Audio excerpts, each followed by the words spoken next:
Karen Reed is overtly weaponizing the Fifth Amendment to her advantage. To say it's a perversion of the process is completely wrong. It's unprecedented that we be initiating discovery on the eve of a criminal case with this level of attention. The Fifth Amendment privilege is a precious right that courts guard jealously. I've heard what you've had to say, but it also comes from the individual who would assert the privilege. Ms. Reed clearly has a serious and a valid claim of privilege based upon the Fifth Amendment, a right guaranteed by the Constitution. Can't she waive the privilege? One might expect that a defendant who is facing charges of murder against a Boston police officer when she drove drunk and struck him with her Lexus might want to stand behind the Fifth Amendment and use it to her advantage. Starting the discovery of the civil case on the eve of the beginning of the criminal case is a problem for everybody involved. She's spoken to a blogger, Aiden Carney, who also goes by the name of Turtle Boy, 189 times over 40 hours that she has filtered information for him to post online. She is raffling off for 2 winners are allowed to go to a dinner with her. For $50 donation, she's willing to go to 2 of her biggest fans to dinner with them. What's fiction is truth, what's truth is fiction in the world of social media, based on untrue and unsubstantiated rumors that they pulled offline from Turtle Boy's own blog. And could her right to plead the Fifth in this case be used against her in this case? The answer is a clear yes. The simple truth is, Your Honor, Karen Reed can't have it both ways. She can't try to shield it in here, but speak freely and waive it out there. The court should require her to sit timely for her deposition at my office. You know, should I deny the motion as you're suggesting? Would that open the door for the defense then to summons the witnesses who've testified in the criminal trial to get additional statements from them along the way? Is that going to be making this a big free-for-all? In the criminal defense team's own filing, at least 8 of the deliberating jurors were prepared to convict Ms. Reed on OUI manslaughter. You'll never see anything similar to this. There is no defendant that I've seen historically who has spoken so blatantly in violation of the Fifth Amendment in public and now comes seeking it in court. Good afternoon, Your Honor. May I proceed? Please. Today is Monday, October 28th, 2024, and this is the afternoon call of the Civil A session list before the Honorable Judge White. Your Honor, first on our list is 2483 CV 00692, Paul O'Keefe individually and personal rep of the estate of John Joseph O'Keefe versus C&C Hospitality and McCarthy's et al. This is on for a motion hearing, Your Honor. Parties could step forward and identify yourselves for the record, beginning with the plaintiffs, please.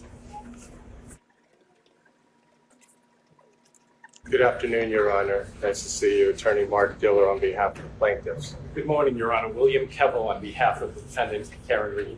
Good afternoon, Your Honor. David Hassett on behalf of Waterfall Bar and Grill. Good afternoon, Your Honor. General Smith Lookside on behalf of C&C Hospitality LLC, doing business as CF McCarthy's and GNS Hospitality, accompanied by my colleague. Good afternoon, Your Honor. Kevin Burgess on behalf of CNS Hospitality. All right, counsel, if you have a seat, you're welcome to be seated. Welcome this afternoon. Have a motion to stay pending resolution of a related criminal trial. I hear you. Good afternoon, and thank you, Your Honor. Briefly, the facts of this case are as follows. Plaintiffs filed a wrongful death civil lawsuit against Karen Reed, CF McCarthy's. Hold on, counsel. It's competition. We'll have it.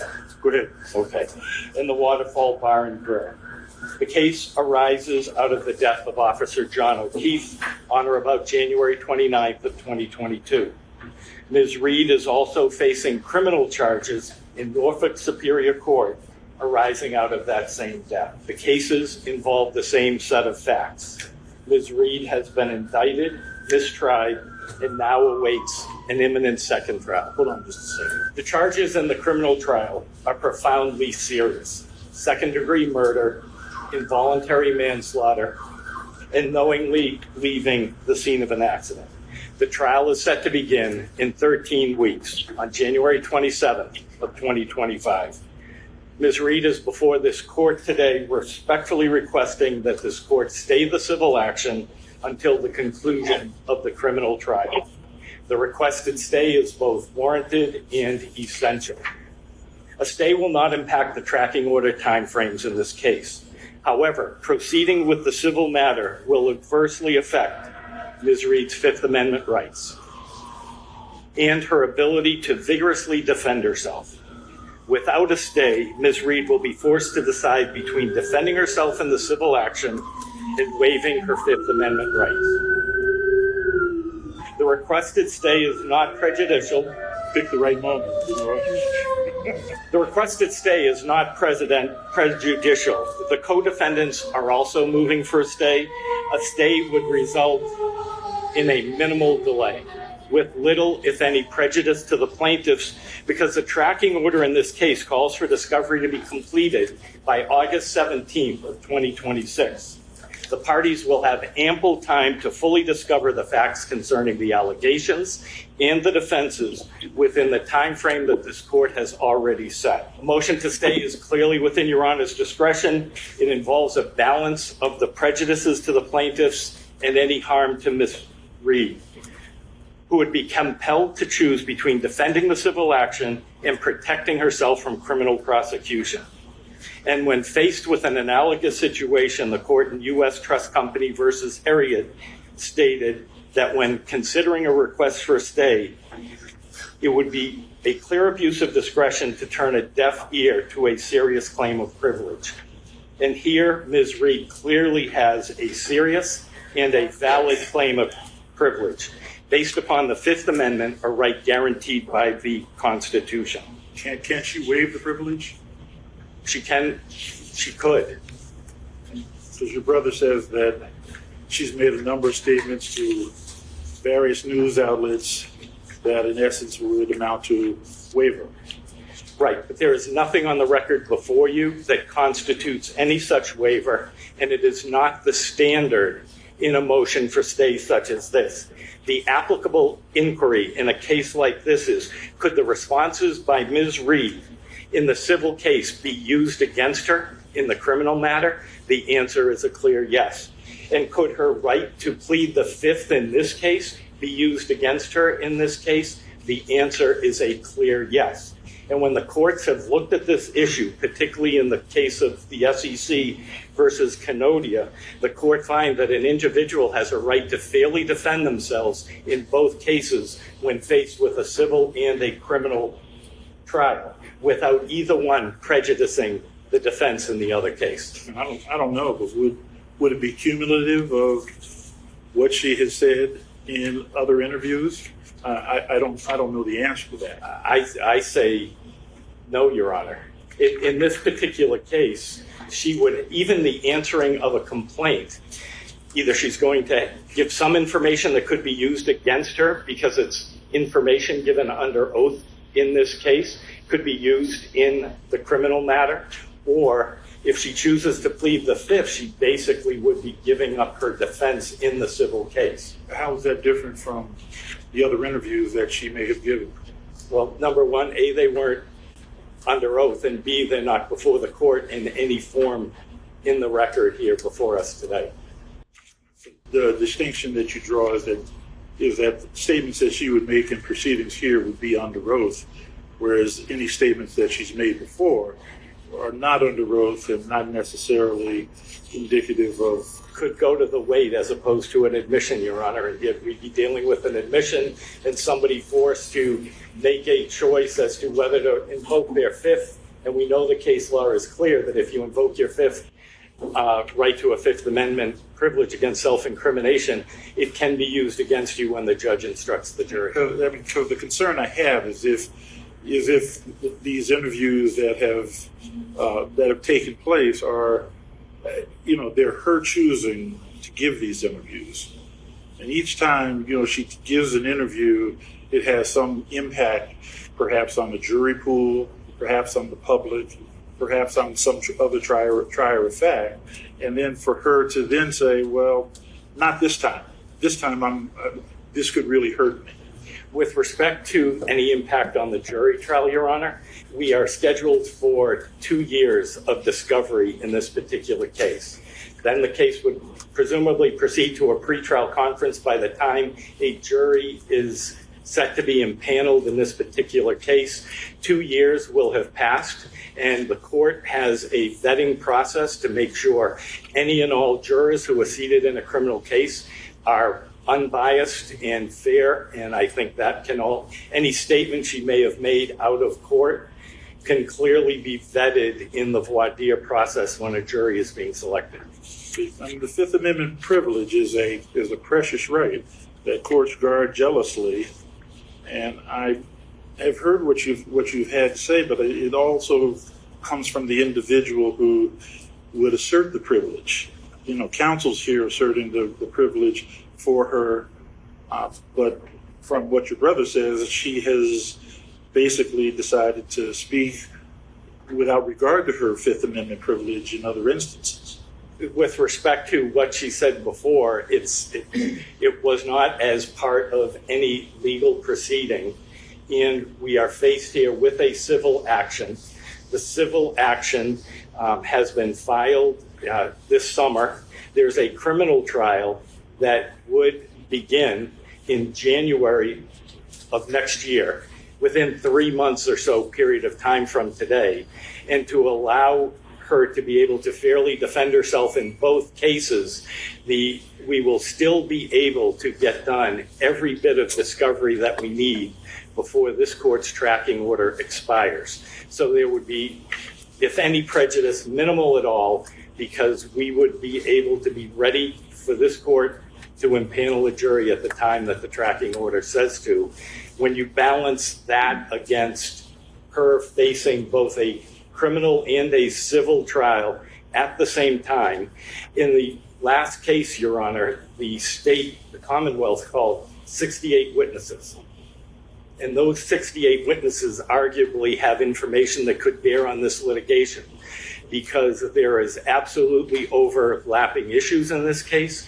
The issues in this case would pertain to the same witnesses. People who are going to be preparing to and trying for the trial in January could be called to prepare and have to give testimony in a civil case. And I suggest to the court that there's ample time to do both within the time frame set by the current tracking. All right, thank you. Diller? Thank you, Your Honor. If I may, I want to give some context, discuss the law, and explain why this court should go ahead and deny the defendant's motion to stay this civil case. Context, I now stand before this court on behalf of my client who no longer has a voice. I am here on behalf of the estate of John Joseph O'Keefe III. This is a wrongful death action. It is labeled so because John O'Keefe's death was wrongful. Let me share with you about who John O'Keefe was and what happened to him in this case. John lived a life of service. When John chose his career, he wanted to serve the community. He stepped up and became a police officer at the Boston Police Department. When John's older sister and brother-in-law died, orphaning 2 young children, John again stepped up and he became the guardian and parent of those children. On January 28th, 2022, John was in a tumultuous relationship with a woman by the name of Karen Reed, the defendant is represented here today. It is undisputed and supported by the video evidence that Karen Reed consumed 9 alcoholic drinks at the bars, then drove drunk from the bar and dropped John O'Keefe off at an after party. The estate of John O'Keefe claims that the drunk driver, Miss Reed, struck John and left him to die in a blizzard, and that the 2 bars that overserved the drunk driver violated Massachusetts dram shop laws. I also humbly represent John's parents, who have buried 2 children, John's younger brother, who has buried all his siblings, and John's niece, who has now lost 3 parent guardians. The law in this case is, this is a civil case, unlike what has been previously been articulated in the other case involving Ms. Reed. This doesn't have the same burden. Unlike the lofty burden in a criminal case beyond a reasonable doubt, the burden in this case is substantially lower. That burden only requires that the estate tip the scales in its favor to show what is more likely true than not true. This court should view our rights to evidence in this context. The estate is entitled to evidence if it is more likely true than not going to lead to the discovery of admissible evidence.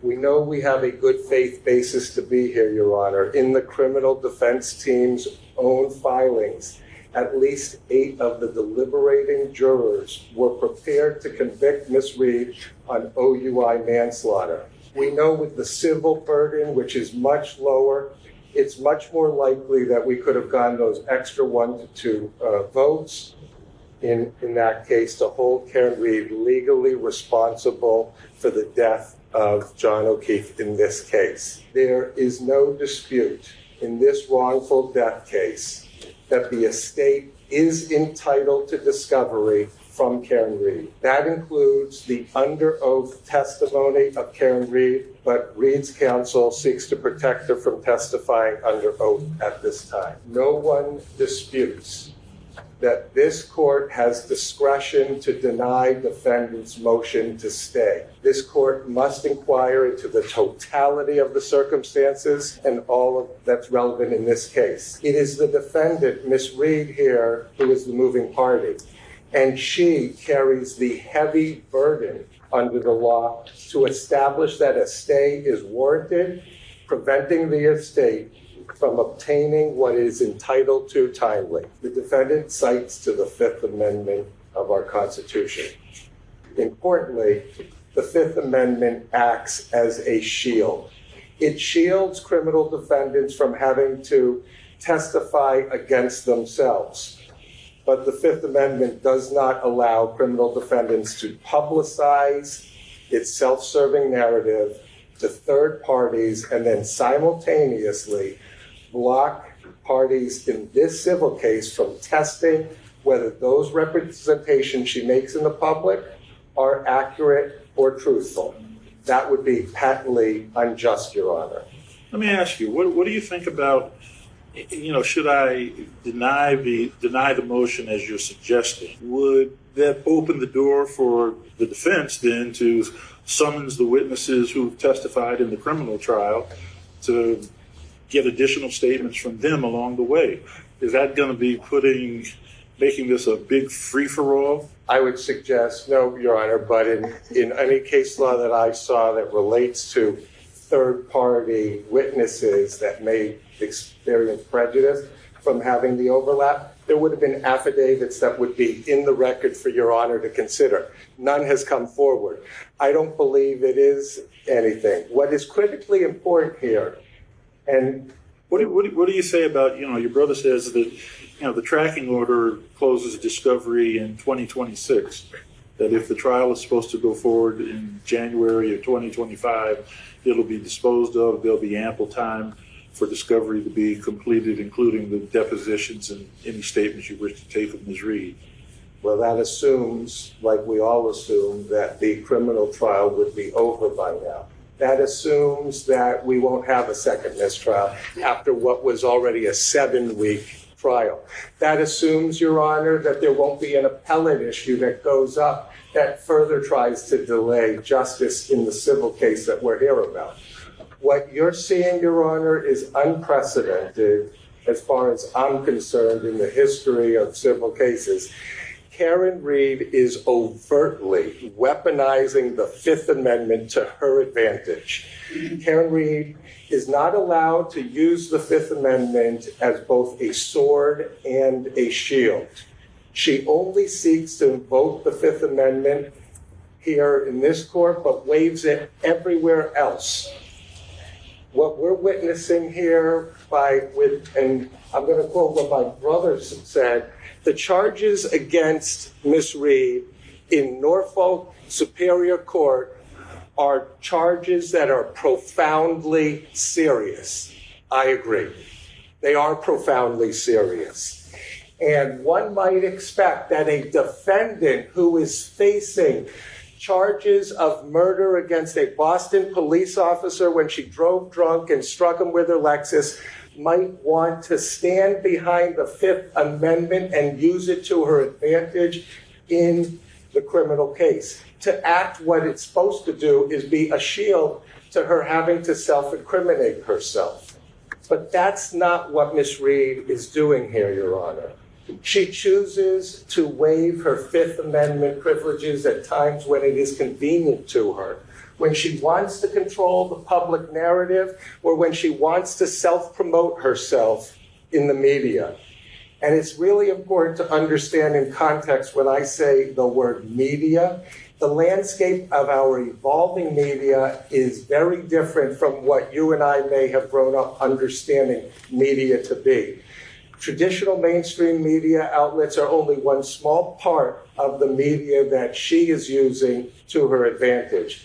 Many people in our community get their media from get their news from social media. And in the world of social media, truth becomes fiction and fiction becomes truth. Since she has been charged with murder, Your Honor, it needs to be noted that Karen Reed has given public interviews on NBC's Dateline, ABC's Nightline, and 2020. She gave an in-depth interview with Vanity Fair. She has a Netflix documentary in the works. She's spoken at lunch with two popular hosts of WEI, two popular radio personalities. She's spoken to a blogger, Aidan Carney, who also goes by the name of Turtle Boy, 189 times over 40 hours that she has filtered information for him to post online. Countless other bloggers, if you just Google it, all profess that, and influencers online claim that they've been out to lunch, they've been out to dinner with Ms. Reed, and she's talking freely about everything. And they're going and posting it online.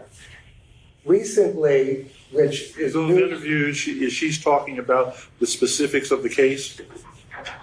In what they're saying is she's freely talking about the specifics of the case in these conversations. It should be noted, Your Honor, I pulled this offline, she is raffling off for two winners are allowed to go to a dinner with her. For $50 donation, she's willing to go to two of her biggest fans to dinner with them. This is totally unprecedented. And if you want to understand the gravity of what she's doing, take a look at what happened in July of 2023, when Reed's own criminal defense team filed a motion to recuse Judge Cannoni in the criminal case based on untrue and unsubstantiated rumors that they pulled offline from Turtle Boy's own blog. They insinuated that she had some biases because, like I said, what's fiction is truth, what's truth is fiction in the world of social media. The simple truth is, Your Honor, Karen Reed can't have it both ways. She can't try to shield it in here, but speak freely and wave it out there. That's just not just. She only seeks to shield it when her liability is at risk. When she speaks to the media regularly, it's amazing how her Fifth Amendment rights seem to evaporate. The interests of justice, Your Honor, would be totally satisfied by us having the opportunity in this case to conduct discovery. In a civil case like this, the parties are entitled to discovery. There is no question that the estate in this case is entitled to discovery from Ms. Reed. That includes that we can depose her and take her testimony under oath. We're entitled to Reed's depositions and her answers to test the credibility of all the information that she is so freely delivering to the world that is filtering into our jury pool and to our public communications. So why now, Your Honor, is this necessary? Well, I'd suggest to you that her media barrage is significantly influencing the public, and it is poisoning the perception of our jury pool as it relates to the parties who have interest in this case. And she's not being held accountable for her actions in the public media, but we have the right and the opportunity to do so in a courtroom. Justice delayed would be justice denied for the estate. And if the court allows Defendant Reed's actions to be rewarded by allowing the stay, Your Honor, without any consequence, they will undoubtedly be repeated by her. And we all understand that actions rewarded are actions repeated. And we can't allow her to think it's okay to go out there and speak freely, but come in here and stand behind her privilege. We do, Your Honor, respect the right of the Fifth Amendment. We believe that it is a very valuable part of our community and our society, but it does not shield the discovery in a civil case like this. So Karen Reed has been requested to testify under oath at my conference room table. She will be out of the media spotlight. There will be rules governing the process. There will be court reporters there transcribing all her answers. There will be video cameras capturing all her responses. She may continue to invoke her Fifth Amendment rights if she so pleases at that deposition. She just does not get to control the timing of when she chooses to invoke them and push this off into some indefinite time in the future. At deposition in a civil case, the Fifth Amendment does not shield her from answering our questions. She must still testify, but she has options. She can answer the questions we pose to her whenever we inquire, just as she has done so freely with the media, or she can invoke her rights under the Fifth Amendment to each of those questions, and she understands that there are consequences to doing so in the civil context. In conclusion, Your Honor, we'd suggest to you that this court should deny Defendant Reed's motion to stay. This court should require her to sit timely for her deposition at my office, as we've already noticed it to happen this year. Our state's processes allow her to respond or to invoke the Fifth Amendment at that deposition. To allow the stay would be to pervert the purpose of the processes that allow her to invoke the Fifth Amendment. The right here not to self-incriminate does not come with the right to self-promotion, Your Honor. We ask that you deny her motion and allow us the opportunity to put her under oath and be accountable for everything she has to say publicly. All right, thank you. May I be heard, Your Honor? Certainly. Thank you. No one is saying that the plaintiffs can't put whatever questions by way of depositions or by way of written questions to the defendants in this case. It's a matter of timing, and it's not a matter of perversion of justice. What it is recognizing the long-standing public interest in providing criminal defendants with both a fair trial and the public interest in protecting the constitutional rights of someone charged with a crime. And so to say it's a perversion of the process is completely wrong. It's recognizing constitutional privilege, and this court could enforce a stay, and if the trial doesn't happen, we could reconvene at that particular time. The stay would be brief. The questions can be answered sometime after that trial is done, and we'll still have enough time to do everything that anyone could think of to discover the facts of this civil case. Very good. Do you need the last word?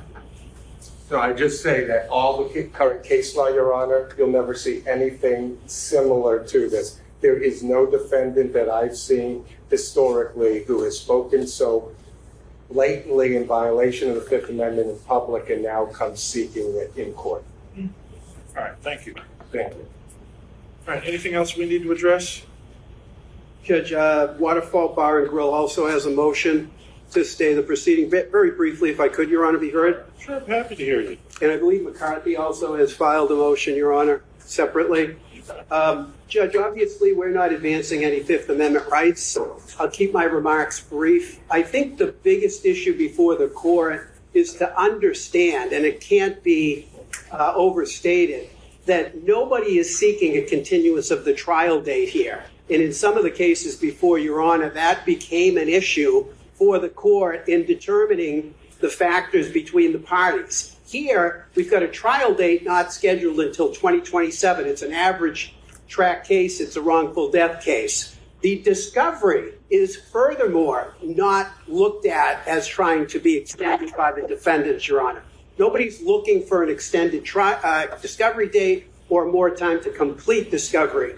It appears, Judge, the only issue that the court has is whether it's fair, whether it is balanced, whether it answers questions of judicial economy and efficiency. And when you balance the public and private rights in this matter, in this case, Judge, it significantly favors a short-term stay for the benefit of all the parties. Now, I know counsel talking about wanting it both ways in connection with Karen Reed's motion. I would suggest that counsel has recently filed this suit in August of 2024. And I'm sure there were strategic reasons that were sound that supported that decision for that filing. But that was 2.5 years after the incident in question. And we're talking about, at this point, Your Honor, a situation where the short stay allows the discovery to continue completely and not in a disjointed way. Counsel can't now complain that he has to hurry up and get depositions and discovery done between now and Christmas or Christmas and New Year's. What counsel is contemplating is starting discovery on the eve of a criminal trial.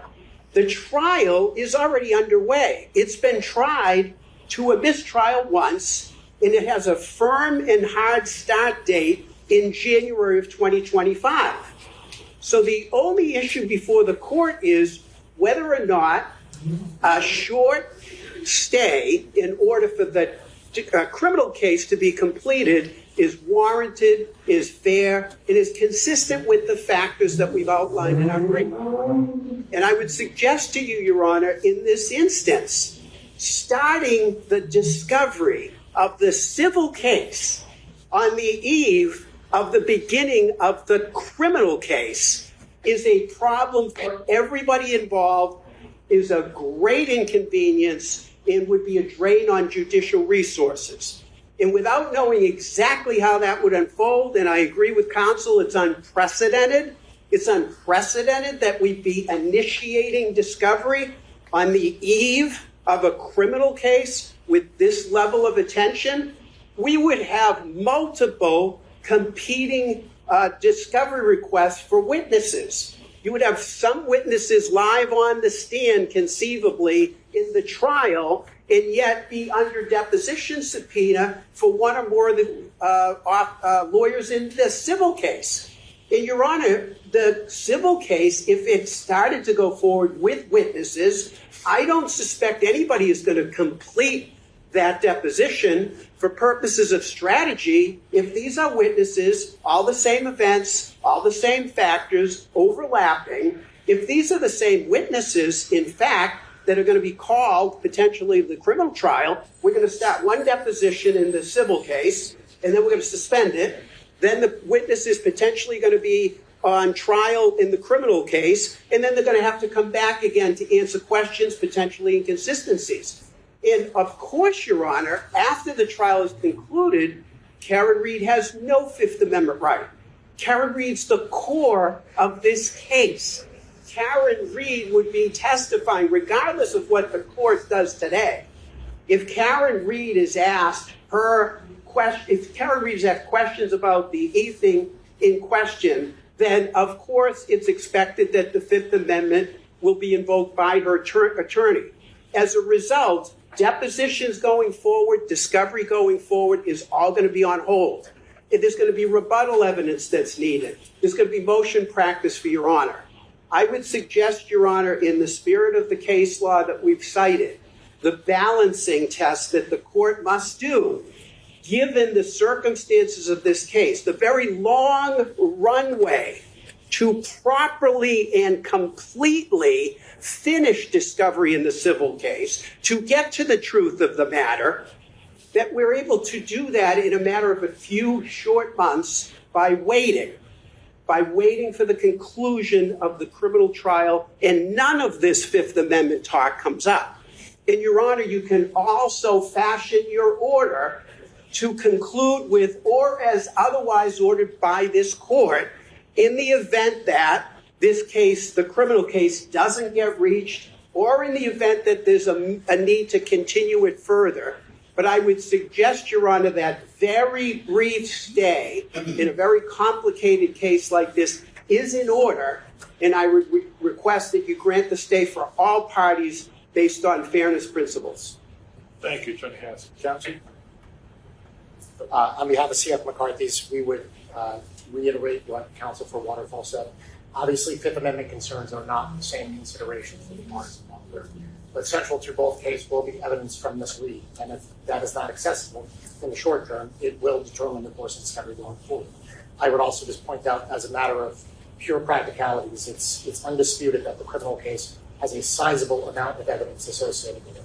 And at this time, it's already difficult to access, and will be even harder if the criminal case is ongoing. So when you balance this against the fact that the stay would only be 4 months, I would suggest that it's warranted for the sake of justice. For that reason, we would request that a stay be granted for all parties. Mr. Diller. To suggest that the stay would only be 4 months, Your Honor, would be as speculative as suggesting that we know. Everything's speculation. Right. In some regard with respect to this matter. We don't know when it will conclude. We don't know whether they'll enter into an appellate process where she still would assert the same thing. And it would also be speculative, Your Honor, for us to suggest that she would invoke the Fifth at her deposition. She has freely told the press that she wants to speak. In fact, she's represented by 2 able counsels, one who she flew in from out of state to represent her in this case, and they were by her side throughout most of her interviews. To suggest that all of a sudden she will sit in our seat, testify under oath, and invoke the Fifth, again, is speculation. I suggest and I believe that my brother would probably aptly consult her to invoke the Fifth, but to suggest we know that that's what she's going to do, I don't think that's appropriate, because evidence suggests otherwise, Your Honor. The bars, they have no legal rights to assert Fifth Amendment privileges. In fact, many of the witnesses to whom we need to address the bar issues are people who never testified and had nothing to do with the criminal matter. In fact, our case against the bars is fairly simple as it relates to a retrograde extrapolation, because there's blood alcohol readings from Mrs. Reed to show what her blood alcohol content was above the legal limit the very next morning. When you go back in time to the night that she was driving, she was above the legal limit. When you go back and we identify on each of the videotapes, whenever she was served alcohol, we know exactly what her retrograde extrapolation will ultimately be, that it'll be above the legal limit at that time, and that the bartenders and people in the bar had legal obligations as serve-safe trained people to identify those visible signs of intoxication and shut her off and not allow her to continue drinking. At the end of the day, Your Honor, justice delayed is justice denied. Like happens every day in the Commonwealth, we start down the long road that Attorney Hassett discussed.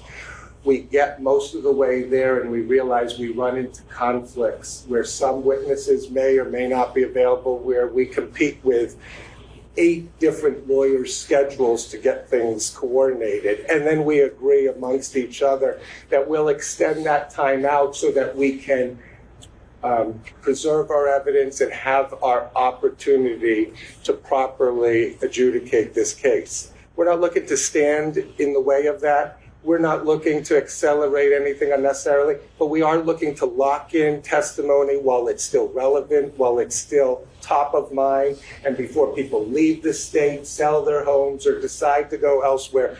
We would like to have them sit in our office under oath and assume the right to testify or invoke the Fifth. Either way, we'll be satisfied knowing that we preserved the testimony while it was still relevant and before it was too late. All right. Thank you, counsel. I'll take the matter under advisement. Thank you, Your Honor. Have a nice day. Thank you all. After hearing this motion has been taken under advisement. Thank you, counsel.